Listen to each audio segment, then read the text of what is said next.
ஜெய் ஸ்ரீ ராமகிருஷ்ணா. பகவான் ஸ்ரீ ராமகிருஷ்ணரின் அமுத மொழி.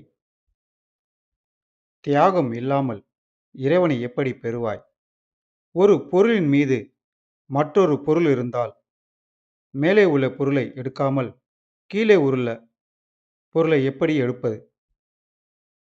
எந்த பலனையும் எதிர்பாராமல் இறைவனை அழைக்க வேண்டும். ஆனால் ஏதாவது பலனுக்காக இறைவனை நாடினாலும் நாளடைவில் அது பலன் கருதாதாக மாறிவிடும்.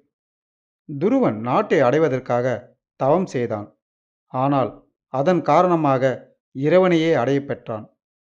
கண்ணாடி மணிகளை தேடியதில் தங்கம் கிடைத்தால் அதை ஏன் விட்டுவிட வேண்டும் என்றான் அவன். சத்துவகுணம் ஏற்பட்டால் கடவுளை பெறலாம். பொதுவாக இல்லறத்தார் செய்யும் தான தர்மம் எல்லாம் ஏதாவது பலனுக்காகவே இருக்கும். ஆனால் அது நல்லதல்ல.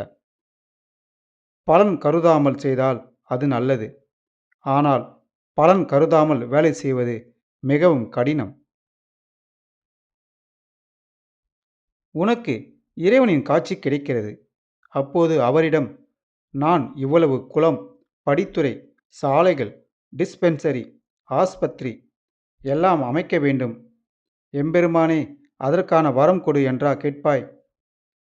அவரது தரிசனம் பெற்றால் இத்தகைய ஆசைகள் எல்லாம் ஒரு மூலையில் போய்விடுகின்றன.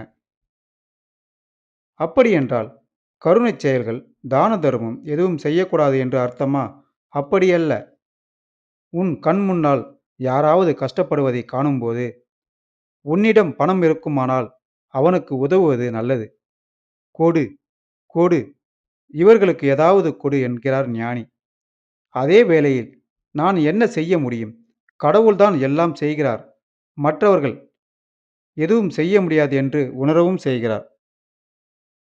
மகான்கள் மக்களின் துன்பங்களால் மனமுருகி இறைநெறியை காட்டுகின்றனர்.